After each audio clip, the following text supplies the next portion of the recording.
What's up, you guys? It's Layla Lynn, and I'm back with a new video. I know it's kind of late, but I wanted to give an update from Steve Fisher, the PI that's been investigating this case. He shared a big piece of information today. He shared that one of the items he found in D4VD's home, when he said he found items you would see like on a farm, one of them was an incinerator, which is sickening, being that on DV4D's main Instagram page, his profile picture is a Hello Kitty girl with a fire behind her as if she's being burned. So we're going to get into his update.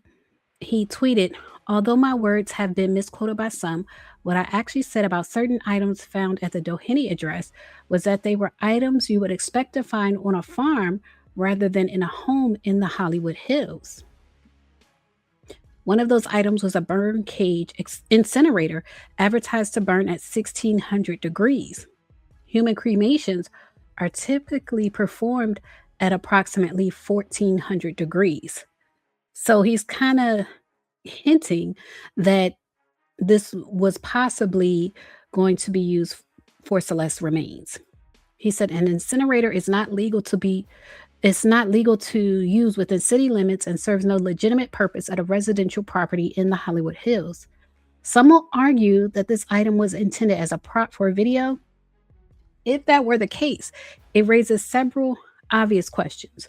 Why would a 55-pound burn cage be delivered to a private residence instead of directly to a prop designer or production house? Why would this is the big question. Why would it be ordered before departing on an extended world tour? Like, if it's a prop, but the artist is going on tour, what sense does that make? It only makes sense if someone was supposed to do something with Celeste remains. And he says, and why was it never used in any video production? It is also important to note that there were additional items present that could be used in conjunction with the burn cage. Now, there's so much speculation on what was possibly going to be done with Celeste remains, including, I'm not sure what the process is called, but it's a chemical that is used to like evaporate animals. And I think that's the other farm tool he was referring to. But he said, to be very clear, this burn cage was not used.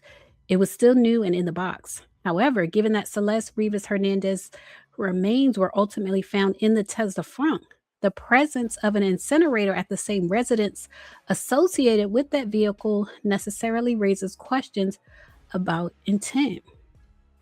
Jesus Christ. He said the burn cage was not taken during the search warrant. And this is the thing, it's a lot that wasn't taken during the search warrant. I suppose they photographed it. I'm not sure if that would be enough. But he said because it was not used, it appears it's not of importance to any possible criminal investigation. But we think it's important context, even if not criminal. Y'all know that's the name of my channel, context. Like, what is the context of what's going on here? And he's saying what the context is that there's a deceased person in the trunk of a vehicle, and in that same residence where that vehicle is parked is an incinerator that gets hot enough to cremate human remains. That's the context. He said the burn cage and other related items were delivered to the residence under a false name, although the deliveries were accepted at the property. Attached is a photograph of the actual burn cage incinerator as found at the residence, along with an image from Dr. Burns' advertising materials for the product. I hate this. I hate this, but this is the update. Let me also share with you this. When we talk about burning, it's D4VD's music or art, if you want to call it that. He has mentioned burning. Now, in particular, shout out to the person in my comments who told me to read the lyrics from Notes from My Wrist. Now, this was before today. This was a few days ago. Someone told me to read those lyrics. And when you read those lyrics, he talks about burning in those lyrics. This first verse, I didn't want to have to break it off, but you got my back up against the wall. I could take it back, but it's all my fault. And all I know is I'm going to make it worse. I'm burning down, but I burn it all.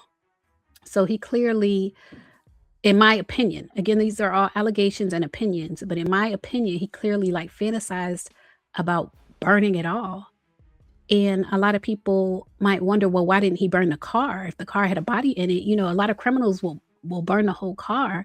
But in my opinion, it's because he's sick. Like he wanted to burn her body separately because he is sick. And that goes along also with what I was saying about Marquessence, how he named his deluxe album Marquessence, which means keeping your dead with you. It makes sense if he wanted the ashes to keep them with him. In the same song, in the chorus, he talks about a runaway. Run away from home again. I'm carving these notes into bloody arms. Alone with my soul impaled. Run away from your loving arms. Why am I so afraid? I don't care. I'm not coming home. Why am I crying if this is what I wanted all along? Now, again, when he talks about bloody arms, it's because the name of this song is Notes from a Wrist.